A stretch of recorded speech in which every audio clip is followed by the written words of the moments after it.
আজকে আমার এই ভিডিওটা হচ্ছে ড্রাইভারদের নিয়ে। যে কারণে ভিডিওটা বানানো সেটা একটু ভালো করে শুনবেন। যদি ভালো লাগে আমার ভিডিওটা, তো আমার চ্যানেলটিকে সাবস্ক্রাইব করবেন, লাইক শেয়ার করবেন। তো যে কথাটা বলতে যাচ্ছি আমি, এই যে রাস্তাঘাটে মনে করেন যে রাস্তা দিয়ে গাড়ি চলে, গাড়ির ড্রাইভারদের কিন্তু প্রচুর সমস্যা সবসময়, মানে গাড়ির স্টিয়ারিংয়ে বসলেই প্রচুর সমস্যা ড্রাইভারদের। এইবার দেখবেন গাড়ি নিয়ে আপনি রাস্তা দিয়ে যাচ্ছেন, গাড়ির ট্যাক্সের রাস্তা, অথচ গাড়ি ঠিকমতো সাইড পায় না। কিছু কিছু লোক রাস্তায় দাঁড়িয়ে থাকে, গল্প করে, হর্ন দিলেও সাইড দেয় না। অনেক জায়গায় দেখবেন যে রাস্তার উপরে দোকান লাগিয়ে বসে থাকে।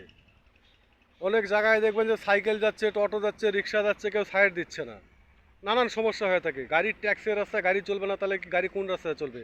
গাড়ি কি ট্রেন রাস্তাতে চলবে? ট্রেন রাস্তাতে তো গাড়ি চলবে না, গাড়ি গাড়ির রাস্তাতে চলবে।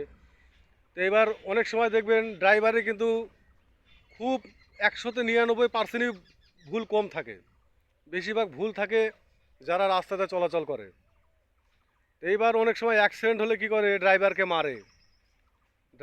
মারে এবং ড্রাইভার অনেক সময় তাতে ড্রাইভারের মানে প্রাণটাও চলে যায়।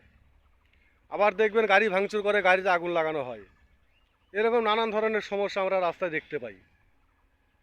তো সেই জন্য বলছি, এখন থেকে যদি কোনো ব্যক্তি ড্রাইভারকে মারে, তার উপরে 2 লক্ষ টাকা জরিমানা করা হোক।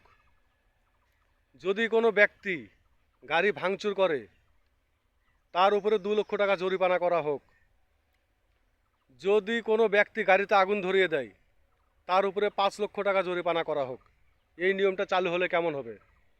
এটা আপনাদের কাছে আমার প্রশ্ন থাকলো। আপনাদের মতামত কমেন্টে জানিয়ে দিবেন। নমস্কার।